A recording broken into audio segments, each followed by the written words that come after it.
नमस्कार, news state देख रहे हैं आप। मैं हूं आपके साथ अंजीत और वक्त हो गया सबसे बड़ा मुद्दा का। क्या यूपी सरकार ने अपराधियों की कमर तोड़ने का पूरा मंसूबा बना लिया है? माफियाओं के काले साम्राज्य पर लगातार चल रहे कानून के हथौड़े से इस सवाल का जवाब दिया जाता रहा है, लेकिन अब योगी सरकार ने अंडरवर्ल्ड पर भी चोट करने की ठान ली है। जेल में बंद अंडरवर्ल्ड डॉन अबू सलेम के भाई की संपत्तियों पर सरकार की नजर टेढ़ी हो गई है और उम्मीद की जा रही है कि जांच के बाद काली कमाई से खड़े किए गए अंडरवर्ल्ड डॉन के किलों को जमींदोज कर देगा सिस्टम। लेकिन विपक्ष कहता है कि यह सब कुछ इवेंट मैनेजमेंट है। तो क्या सरकार अपराध खत्म करने को लेकर वाकई गंभीर है? और क्या सिर्फ अतीक अहमद, मुख्तार अंसारी या अबू सलेम ही नहीं, बल्कि हर दिशा के अपराधी पर या उससे ताल्लुक रखने वाले की काली कमाई पर कानून का कोड़ा चलेगा? सवाल तो यह भी है कि आखिर काली कमाई वालों पर सरकारी चोट से कई खास लोगों में इतनी तिलमिलाहट क्यों है? आज ऐसे ही कुछ सवालों के साथ आज हम चर्चा करेंगे। लेकिन आज कैसे कैसे कार्रवाई हुई है उत्तर प्रदेश में, एक रिपोर्ट आप देखिए।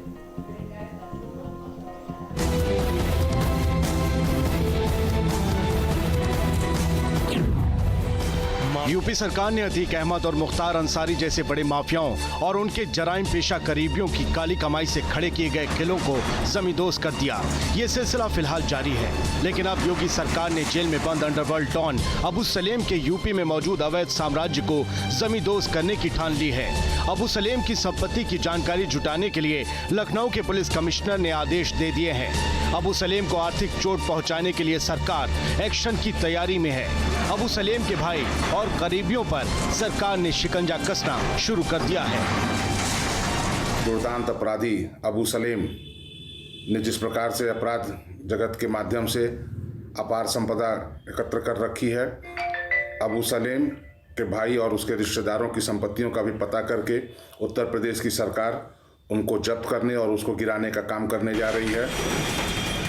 बताया जा रहा है कि अबू सलेम के भाई अबू जैश की अवैध संपत्तियों की लिस्ट बनाई जा चुकी है, जिनमें लखनऊ के सप्रू मार्ग पर एक रेस्टोरेंट और मानक नगर में प्लॉटिंग शामिल है। साथ ही सर्वोदय नगर, ठाकुरगंज में करोड़ों रुपए की प्लॉटिंग की भी जानकारी जुटाई गई है।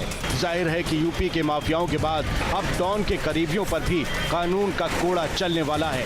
हालांकि विपक्ष इसे बस सरकार की शोबाजी और मार्केटिंग करार देता है। जहां देखो वहां पे अपराध चरम सीमा पे उत्तर प्रदेश के अंदर में, लेकिन भारतीय जनता पार्टी उत्तर प्रदेश में और भारतीय जनता पार्टी की सरकार अभी भी अपराध के नाम पे मार्केटिंग और इवेंट करने में व्यस्त है। सर, अपराध रोकिए, मार्केटिंग इवेंट अपराध के नाम पे कम से कम भगवान के लिए बंद कर दीजिए। सरकार के फैसले से डॉन अबू सलेम की धड़कनें जरूर बढ़ गई होंगी, लेकिन माफियाओं की अवैध इमारतों पर गुरुवार को भी कानून का पंजा चला। मऊ में प्रशासन ने मुख्तार अंसारी के करीबी ईसा खान के लगभग 20 करोड़ रुपए के अवैध निर्माण को ध्वस्त कर दिया। उधर झांसी में कुख्यात सरदार सिंह गुर्जर और उसके दोनों भाइयों की अवैध जमीनों और खेतों को राजस्व विभाग ने जब्त कर लिया। वहीं प्रयागराज में बाहुबली विधायक विजय मिश्रा की काली कमाई से खड़ी की गई इमारत को नेस्तो नाबूद कर दिया गया। यानी साफ है कि यूपी में अपराधियों की काली कमाई पर कानून का कोड़ा लगातार चलता रहेगा और अब तो डॉन अबू सलेम का नंबर भी आने वाला है। फिर भी एक सवाल है कि क्या यूपी में इधर से लेकर उधर तक सबका नंबर आएगा? Team news state. और इसी पर बात करेंगे। मेरे साथ भारतीय जनता पार्टी के प्रदेश प्रवक्ता अशोक पांडे साहब जुड़ रहे हैं, अनुराग भदौरिया जी जुड़ रहे हैं हमारे साथ, प्रवक्ता हैं समाजवादी पार्टी के जावेद अहमद साहब जुड़ रहे हैं, प्रवक्ता हैं कांग्रेस के। आप तीनों का बहुत स्वागत है। मेरे साथ थोड़ी देर में AK जैन साहब भी जुड़ेंगे, फॉर्मर डीजीपी उत्तर प्रदेश। अशोक पांडे साहब, पहला सवाल आपसे। आप कह रहे हैं माफियाओं पर कार्रवाई होना जरूरी है और ये अवैध संपत्ति अर्जित की गई है अपराध के बल पर, तो क्या सिर्फ आपको दूसरी पार्टियों में दूसरे लोग ही आपको लगता है कि अपराध के बल पर इन्होंने संपत्ति अर्जित की है? आप क्या कोई नहीं है सर? देखिए, आपको बता दें कि जो भी अपराधी है हमारे टारगेट में है। आपने देखा होगा हमने किस तरह से विकास दुबे का काउंटर किया, आपने देखा होगा विजय मिश्रा जी भी गिरफ्तार हुए, आपने देखा होगा धमकी देने के नाम पे धनंजय सिंह भी गिरफ्तार हुए, और आपने देखा जिस तरह से ये लोग बोलते हैं कि इवेंट कर रहे हैं, जिस तरह से बिस्कुट की तरह उन लोगों की अवैध बिल्डिंग संपत्ति गिराई जा रही है। निश्चित तौर पे उत्तर प्रदेश की जो सरकार है, योगी सरकार, जीरो टॉलरेंस की बात कर रही है। अगर किसी की काली कमाई है, गुंडई की कमाई है, अवैध संपत्ति है, तो निश्चित तौर पे हम उसे नष्ट नाबूद करने का काम करेंगे और ऐसे अपराधियों के मंसूबों को तोड़ने का काम करेंगे। चाहे मुख्तार अंसारी हो, अबू सलेम हो, अतीक अहमद हो, विजय मिश्रा हो, चाहे जो भी हो, अगर अवैध संपत्ति है, गुंडई की कमाई है, तो निश्चित तौर पे हम उसको लगाम लगाने का काम करेंगे। अशोक पांडे जी, एडीआर की रिपोर्ट ये कहती है कि आपके जितने विधायक बीते उनमें से जीते हैं, उनमें से 114 पर आपराधिक मामले दर्ज हैं। आपको लगता है उनमें से किसी ने अवैध संपत्ति अर्जित नहीं की है? देखिए, आपको बता दें, एक चीज बता दें, ये बहुत अच्छा प्रश्न आपने किया है जीत भाई। आपको बता दें कि अपराध और राजनीति की कोई अलग अलग राय नहीं होती। राजनीति करने वाला आदमी जब धरना प्रदर्शन करता है तो आपराधिक मामले ही लगते हैं। बनारस में श्याम देव राय चौधरी जी गांधीवादी विधायक, 8 बार विधायक थे, लेकिन जब उनके ऊपर मुकदमे की लिस्ट आई तो लोगों ने कहा कि बाहुबली है। निश्चित तौर पे दोनों में अंतर करना भी पड़ेगा, क्योंकि राजनीति की जो धरना प्रदर्शन की धारा है और जो अपराध की धारा है, दोनों में आईपीसी की एक ही धारा लगती है। अशोक पांडे साहब, आप रिसर्च कर लीजिएगा, मैं उस पर जाना नहीं चाहता वरना हमारा मुद्दा भटक जाएगा। आप रिसर्च कर लीजिएगा किनके ऊपर मर्डर के केस हैं, किनके ऊपर क्या क्या केसेस हैं, ये रिसर्च कर लीजिएगा। बाद में इस पर चर्चा कभी बाद में कर लेंगे। अनुराग भदौरिया जी, अगर अपराधियों का घर गिराया जा रहा है तो आपको क्यों लगता है ये इवेंट मैनेजमेंट है? देखिए, मुझे कोई दिक्कत नहीं अगर आप अपराधियों का घर गिराते हैं, गिराइए अपराधियों का घर, उनको जेल में ठूसिए, जो सजा है उनको सजा दीजिए। लेकिन उत्तर प्रदेश में अपराध कम हो रहा है तो बताइए ना। उत्तर प्रदेश में तो अपराध तेजी से बढ़ता चला जा रहा है। इसके मतलब आप जो सही अपराधी हैं उन पे कार्रवाई कहीं ना कहीं नहीं हो रही ना। बलिया में आपने देखा, दिन दहाड़े भारतीय जनता पार्टी का सपोर्टर एक गोली मार देता है एसडीएम और सीओ के सामने, उस व्यक्ति की मौत हो जाती है और बीजेपी के विधायक उसको बचाते घूमते रहते हैं। तब इनके प्रदेश के अध्यक्ष उस पर खून की बारिश कर रहे थे विधायक ऊपर में, तो क्या उनका घर नहीं गिराया जाना चाहिए था? क्या उनको जेल में नहीं भेजना चाहिए था?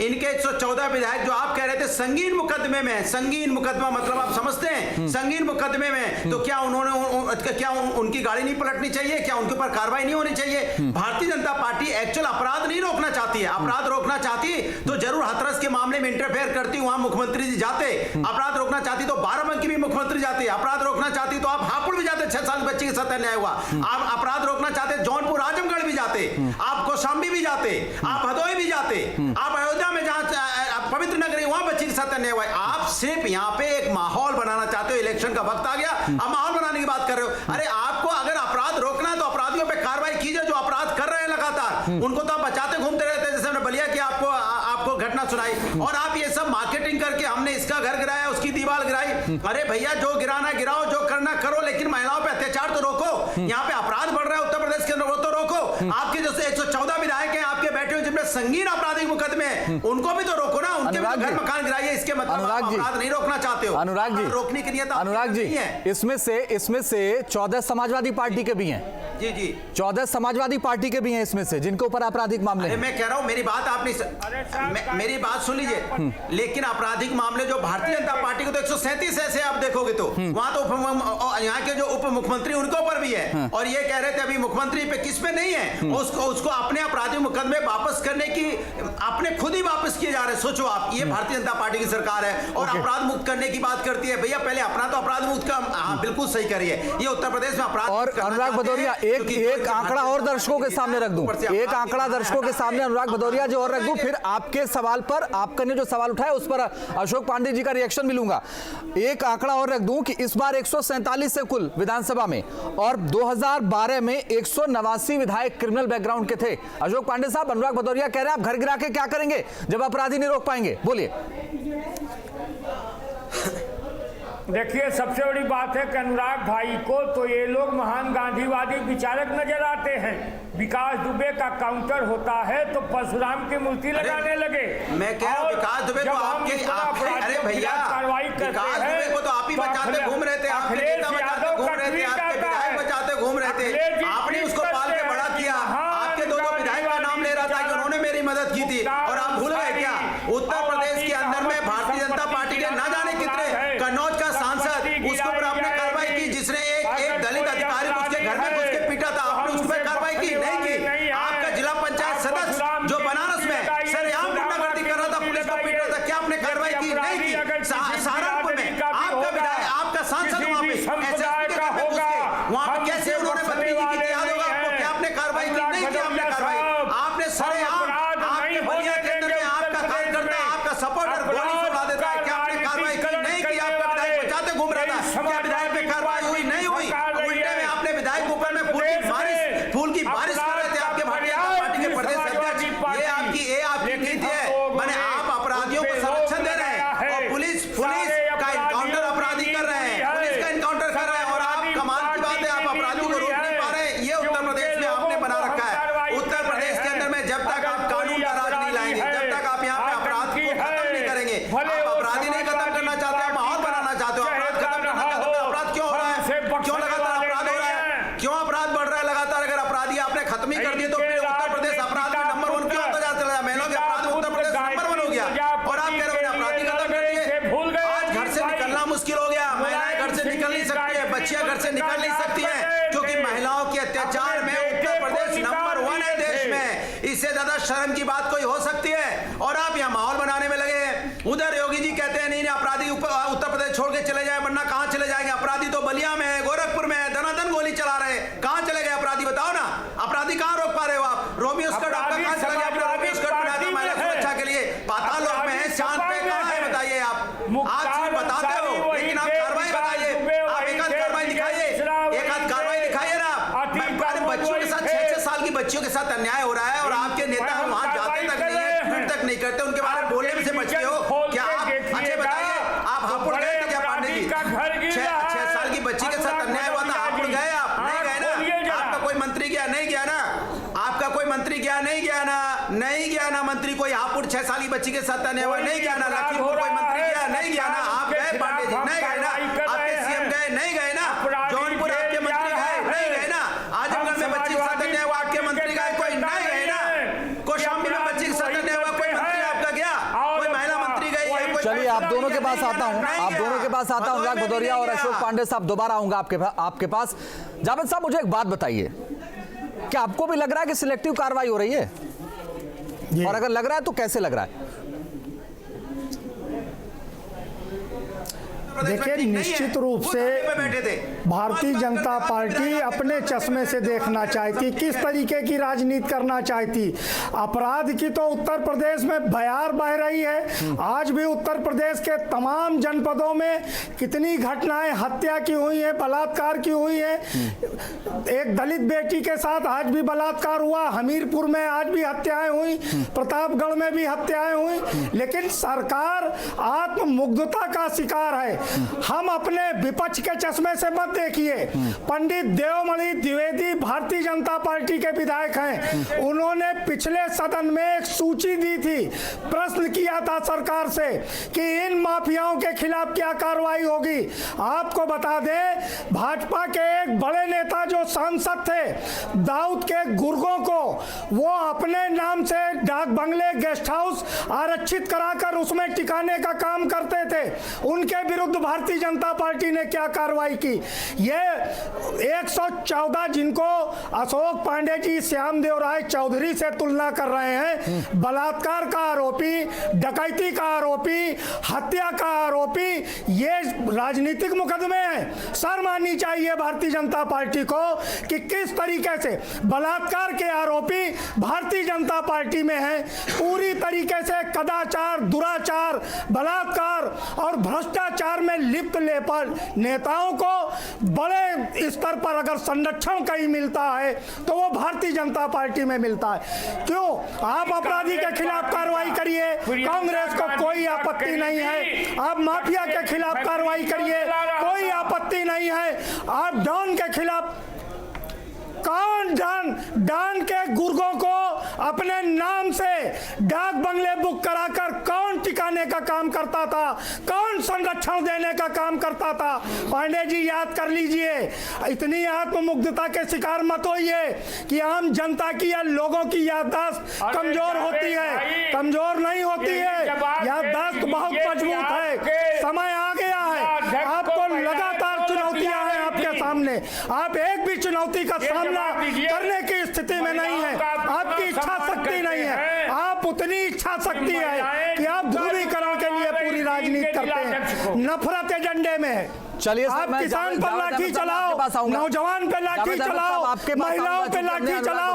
आपका विधायक क्या बोलता है? बच्चियों के लिए, महिलाओं के लिए क्या बोलता है? आपका विधायक अपने पुत्र के मित्र को जो महिला सिपाही के साथ छेड़छाड़ करने वाला है, उसको थाने के लाकर से कैसे छुड़ा लेता है? ये आरोप लग रहा है, मनीलाल पाटीदार को पूरी तरीके से आप बता रहे हो, जिसने मुझे एक बात बताइए, अभी इनकी आवाज ब्राह्मण और शर्माना चाहिए। अनिल मुझे एक बात बताइए, अनिल मुझे एक बात बताइए कि क्या जो सेलेक्टिव कार्रवाई होती हुई दिख रही है वो कभी इस तौर पर बदलेगी? जो हत्या में अनिल आपको आवाज मिल पा रही है? आपकी एसआईटी उसको आत्महत्या। चलिए ठीक है, मैं आता हूं। अनुराग भदौरिया, एक बात मुझे बताइए, ये काम तो पूर्ववर्ती सरकारों को भी करना चाहिए, अपराधियों को पनपने नहीं देना चाहिए था, मगर तमाम पार्टियों ने तो टिकट दिया ऐसे लोगों को। बिल्कुल, अगर आप चले जाएंगे, जब कल्याण सिंह जी की गवर्नमेंट थी या राजनाथ सिंह की गवर्नमेंट थी, लगातार 3 बार मुख्यमंत्री राजनाथ सिंह रहे हैं, कल्याण सिंह जी रहे हैं, राजनाथ सिंह भी मुख्यमंत्री रहे हैं, तब इन्होंने क्या कार्रवाई की? ये भारतीय जनता पार्टी, हम तो विकास की राजनीति करते हैं। आज भी डंके की चोट पे आप जानते हो अजीत जी, अंजीत जी, विकास गिना सकते हैं, लेकिन भारतीय जनता पार्टी विकास नहीं गिना पाएगी। हम तो विकास एक सांस में गिनाएंगे कि एक्सप्रेस वे हमने बनाया, मेट्रो हमने बनाया, विजय मिश्रा को एक टिकट दिए, 1090 हमने विकास दुबे की पत्नी को जिला पंचायत का स्टेडियम हमने दिया, सुन लीजिए ना, लैपटॉप हमने दिए बच्चों की एजुकेशन के लिए, हमने उनकी एजुकेशन फ्री की, उनको लैपटॉप बांटे। क्या हमने नहीं किया बताइए? उत्तर प्रदेश के अंदर में सड़कों की जाल बिछाया, हमने यहाँ क्या नहीं किया? लेकिन भारतीय जनता पार्टी से पूछोगे तो ये काम नहीं गिनाएंगे, लेकिन माहौल बताएंगे। देखिए आए बाय साहब बोल रहे हैं, पार्टी आए बाय साहब बके जा रहे हैं, पांडे जी आए बाय साहब बकिए, आए बाय साहब बकिए। आप बताइए आपने क्या काम किया? बताइए ना, बताइए। चिन्मय स्वामी याद नहीं? चिन्मय स्वामी जी आपको याद नहीं? आप उनपे एफआईआर नहीं करवा पा रहे थे। कुलदीप सेंगर आपको याद नहीं? आप मुंह मत खुलवाइए। क्या हालात आपने कर दी उत्तर प्रदेश के अंदर में? एक बच्चे न्याय मांगते मांगते पूरा परिवार खत्म। चलिए आप दोनों के पास मैं आता हूं दोबारा, आप दोनों के पास मैं आता हूं दोबारा। मेरे साथ देखिए जैन साहब भी जुड़ गए, आपका बहुत स्वागत है सर। मैं आपके पास आता हूं, लेकिन पहले अनिल आपके पास आता हूं। जो सिलेक्टिव कार्रवाई का आरोप लग रहा है वो हर सरकार में लगता है, पिछली सरकारों में भी लग रहा था, मगर एक बात बताइए कि कब नहीं होगा ऐसा? क्योंकि कुछ नाम तो हैं वैसे जिस पर आरोप सरकार पर लग सकता है, मगर ये कब होगा? जब सबके खिलाफ एक साथ बराबर कार्रवाई होगी।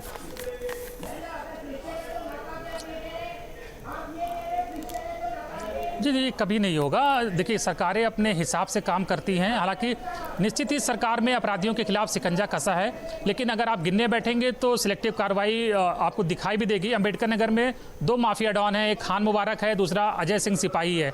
खान मुबारक का घर गिरा दिया गया, अजय सिंह सिपाही के खिलाफ ऐसी कोई कड़ी कार्रवाई नहीं हुई। कुलदीप सिंह सेंगर का भी मामला है कि उसके खिलाफ अगर समय रहते कार्रवाई होती तो शायद जो पीड़िता के परिवार को इतना कुछ भुगतना पड़ता। लेकिन निश्चित ही बाकी दूसरे मामलों में सरकार ने बहुत तगड़ी कार्रवाई करी है, चाहे वो अतीक अहमद हो, मुख्तार अंसारी हो और दूसरे जो बाहुबली हैं उनके खिलाफ कार्रवाई हुई। निश्चित हुई है सभी पॉलिटिकल पार्टियां अपने नफे नुकसान के, अपने राजनीतिक फायदे देखते हुए कार्रवाई करती हैं, और ये कभी नहीं हो सकता है कि बिल्कुल कोई फेयर कार्रवाई, कोई ऐसी सरकार आए कि बिल्कुल राजा हरिश्चंद्र की तरह कार्रवाई करे। लेकिन इस सरकार को थोड़ा क्रेडिट दे सकते हैं कि सरकार में अपराधियों के खिलाफ शिकंजा तो कसा ही है, निश्चित ही। बने रहिए, हम लौटेंगे आपके पास, आगे और जानकारी लेंगे। एके जैन साहब भी मेरे साथ जुड़ गए। एके जैन साहब बहुत स्वागत है, आपको आवाज मिल पा रही है? मुझे मिल रही है सर। मैं एक बात समझना चाहता हूं आपसे कि ऐसे लोगों के खिलाफ कार्रवाई इसलिए नहीं हो पाती है क्योंकि राजनीतिक संरक्षण होता है, और अब अगर कार्रवाई हो रही है तो उसके पीछे की वजह क्या है? अधिकारी अब कैसे एक्टिव हो गए? मुझे पता नहीं, क्या आप माफियाज के ऊपर पूछ रहे हैं जी जो किस जो माफियाओं के घर गिराए जा रहे हैं अरविंद जी, लगातार आज भी कुछ घर गिराए गए हैं और आगे कार्रवाई करने की सरकार की मंशा है। उस पर मैं आपसे समझना चाहता हूं कि कार्रवाई तो पहले होनी चाहिए थी, क्यों नहीं हुई, अब क्यों हो रही है, इसके पीछे की जो वजह है वो समझना चाहता हूं आपसे। देखिए, कार्रवाई जो हो रही है सबके ऊपर बराबर कार्रवाई होनी चाहिए। वेस्टर्न यूपी के भी कई बाहुबली हैं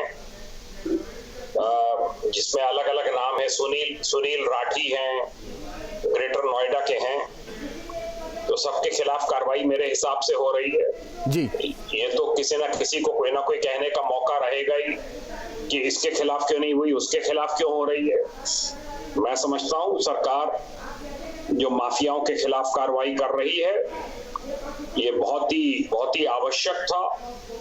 इसको पहले भी होना चाहिए था और अभी तक नहीं किया गया। जो अब किया जा रहा है ये प्रदेश के हित में है। इससे बाहुबलियों का मनोबल टूटेगा और बहुत से बाहुबली जो बनने के प्रोसेस में थे, इन मेकिंग थे, उनकी भी गतिविधियों पर रोक लगेगी। इस बार सरकार से छूट है इसलिए कार्रवाई हो पा रही है अरविंद जी? जी बिल्कुल, क्योंकि मुख्यमंत्री जी स्वयं इसमें रुचि ले रहे हैं। उन्होंने आदेश किए हैं कि कोई भी माफिया उसका गुर्गा बख्शा नहीं जाना चाहिए, इसीलिए कार्रवाई हो रही है। ये तो ये बहुत ही स्वागत योग्य कदम है। ओके, ठीक है। जावेद अहमद साहब, एक सवाल मैं आपसे जानना चाहता हूं, चूंकि वक्त कम है। आप कह रहे थे महिलाओं के खिलाफ अपराध बढ़ गए हैं। जालौन के जिलाध्यक्ष के खिलाफ आपने क्या कार्रवाई की अब तक? बिल्कुल निश्चित रूप से कार्रवाई हुई। वो दोनों एक दल में थे, उनका निष्कासन हुआ। जांच कमेटी की रिपोर्ट का इंतजार है। कल जांच कमेटी भी गई है, आपने वो खबर भी दिखाई है। बिल्कुल दिखाया। लेकिन हम बचाने का प्रयास नहीं करते कि जिस तरीके से बचाने का प्रयास भारतीय जनता पार्टी करती है। विधायक कुलदीप सिंह किसके बेडरूम में अंतिम समय तक छिपे रहे? चलिए सर, मैं तो आपसे पूछ रहा था जालौन के जिलाध्यक्ष के खिलाफ आपने क्या कार्रवाई की? आपने कहा कि आप देखिए होगी, कमेटी गई थी, इसका जवाब आपने दिया ही नहीं कि आप कब कार्रवाई करेंगे, क्या करेंगे। कल दिखाया ना, जांच कमेटी गई। सर हमने दिखाई खबर, ऐसे ही कार्रवाई। लेकिन मतलब आप अपनी जांच का इंतजार करेंगे, उसके बाद ही कार्रवाई करेंगे ना। वो जिला अध्यक्ष जेल भी गए, किसी ने बचाव नहीं किया, कांग्रेस ने बचाव नहीं किया। जांच कमेटी भेजी गई और जांच रिपोर्ट के आधार पर निश्चित रूप से कड़ी से कड़ी कार्रवाई होगी। चलिए, बहुत बहुत शुक्रिया आप सबका, बहुत बहुत शुक्रिया आप सबका हमारे साथ जुड़ने के लिए।